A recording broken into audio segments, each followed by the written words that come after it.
First, before you get in the car, open the back passenger door and check for the child safety lock switch. It should be in the unlocked position. If it's not, and it's pushed down to engage the safety locks, you won't be able to open the back doors from the inside. Once you've checked the child locks, be selective in where you sit. Whenever possible, sit in the back seat, passenger side. That allows you to keep an eye on the driver and puts the most space between the two of you.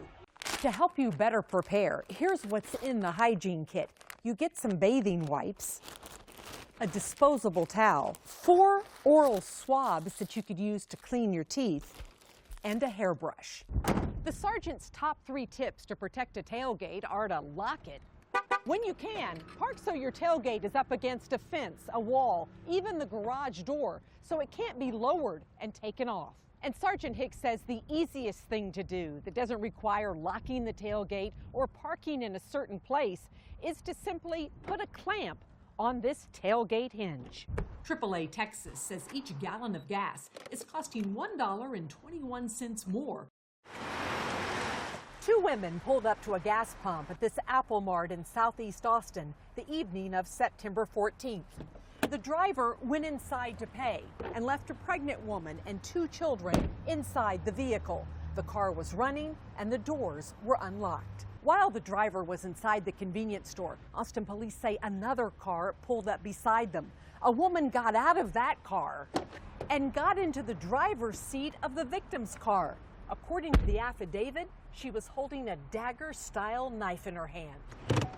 The suspect then drove off with the women and children, and police say she repeatedly demanded money be sent to her Cash App account.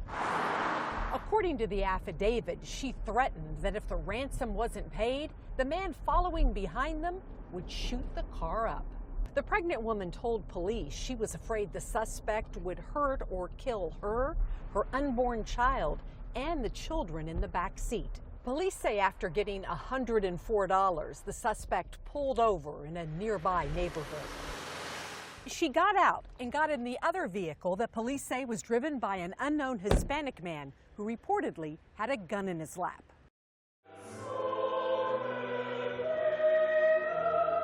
Though I walk through the valley of the shadow of death,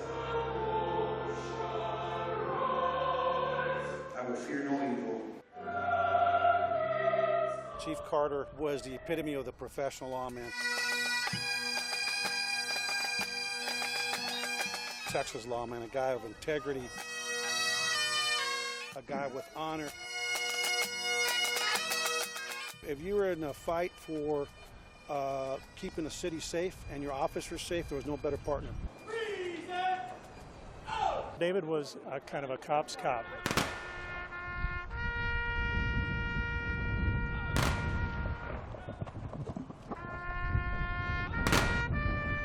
He always held himself accountable to the highest order, and he expected the same of all the people that he led. The most memorable things were just the little lunches that we had where we talked about the work and the families. I'm going to miss that the most, just missing him as a friend.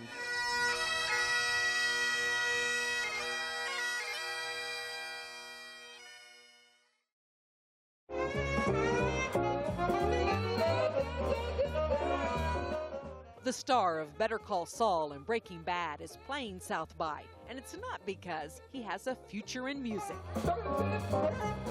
Bob Odenkirk and his son Nate are in Austin to promote the release of an Audible original series. Thanks for being out here for summer in Argyle. The father-son team are as good a combo as a hot dog and bun, and they're counting on these carts to spread the word and fill some stomachs.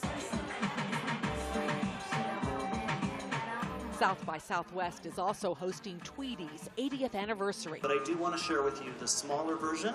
Yay! Warner Brothers picked Austin to debut the first 3 of 80 new Tweety murals, which will be up in cities around the world. This one at 5th and Colorado was created by an Austin artist who also happens to be a fan. Finding a fan in a local market for something like South by Southwest, it's pretty incredible. This weekend, you can also take a trip to Europe in an immersive experience that's on Congress Avenue, but makes you feel like you're in an Amsterdam cafe. The award-winning comedy Atlanta is using the pop-up to celebrate the start of season 3, which is primarily set in Europe. It's a multi-floor psychedelic journey that's open to everyone on Saturday and Sunday. Betty Cross, CBS Austin News. It's sunny times for solar power. Solar panel sales were already going up.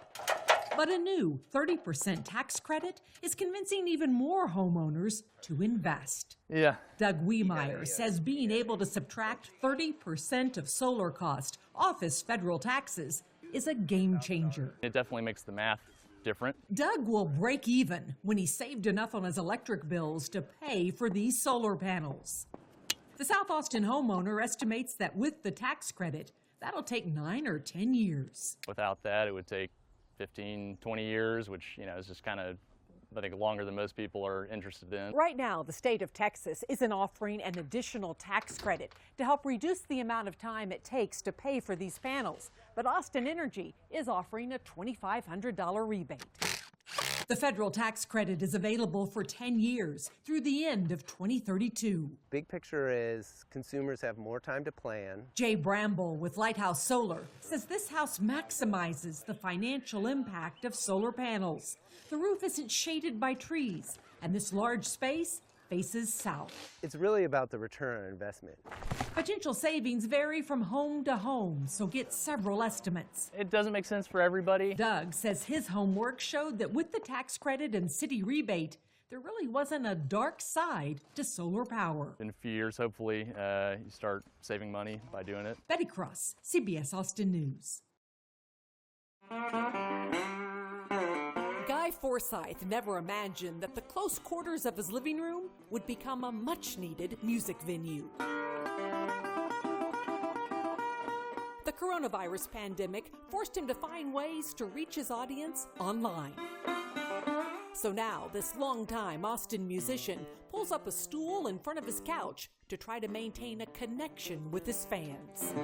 We've had to try to reinvent ourselves as virtual entities and have spent lots of time broadcasting from right here.